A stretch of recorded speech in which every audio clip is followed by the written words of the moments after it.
I hate in movies when people kiss in the morning. I think it's gross. Meu nome é Laurinha Lero e eu não consegui escolher uma comédia romântica pro meu TCC. Então eu vou falar de todas.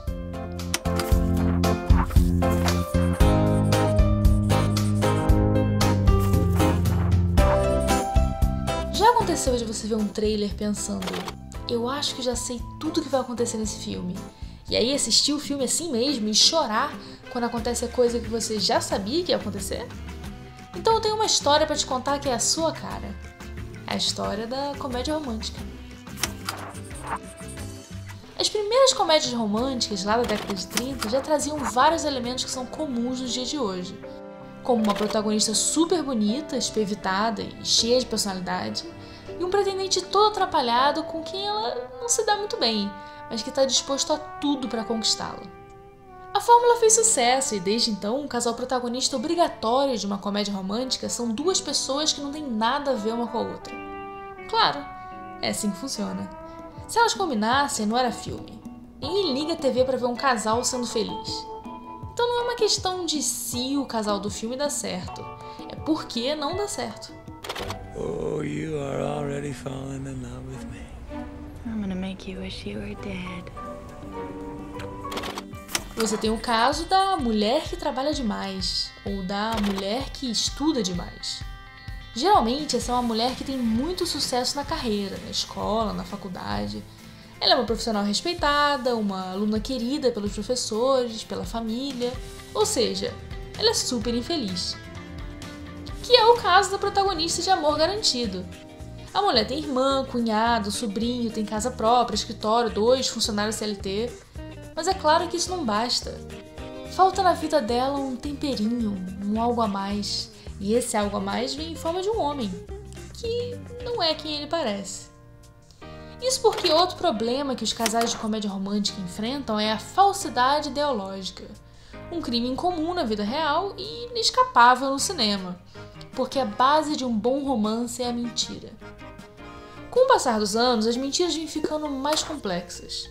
No início era só você apostar que ia namorar a garota esquisita da escola e passar pelo momento meio desconfortável da revelação do plano antes do final feliz. Depois, a tendência era um estar enganando o outro e dessa fraude mútua nascia um romance. É o equivalente amoroso ao ditado ladrão que rouba ladrão tem 100 anos de perdão. Agora isso já não satisfaz. A audiência precisa de mais camadas. Em O Plano Imperfeito, por exemplo, a assistente de uma mulher que trabalha demais se une ao assistente de um homem que trabalha demais para juntar os dois à força, via falsidade ideológica. Os chefes descobrem e os dois assistentes perdem o emprego, mas essa manipulação rende algo muito mais importante. Um namoro de duração estimada entre 6 e 8 meses. Congratulations! Right? Passado o suplício que é encontrar o amor, chega a hora da parte boa, o grande gesto romântico. Quando você finalmente percebe que aquela pessoa é feita pra você, faltando aí uns 5, 6 minutos pro filme acabar, você se declara, porque nada vai te impedir de estar com ela. Nem as leis de trânsito, nem as condições atmosféricas, nem ser deserdado pelos pais, nem o risco de prisão por desacato. E quanto mais pública a declaração, quanto mais drama, mais teatro, melhor.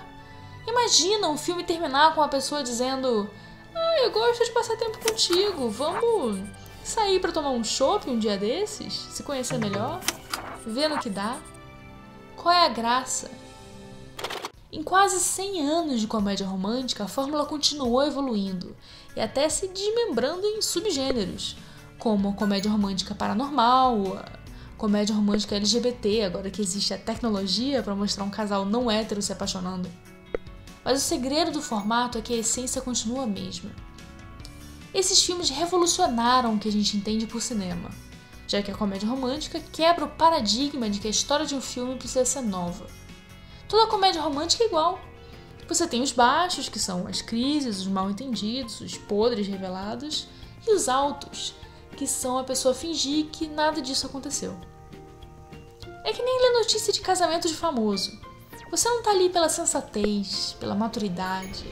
O que você quer é se emocionar com a história de duas pessoas que, para ficar juntas, têm que superar o obstáculo de que elas não deveriam estar juntas.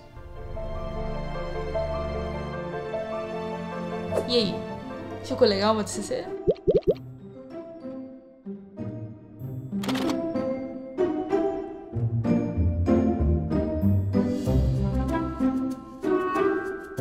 Agora sim, parece que a Laurinha tá pegando jeito. Seu próximo TCC falará de filmes de Natal.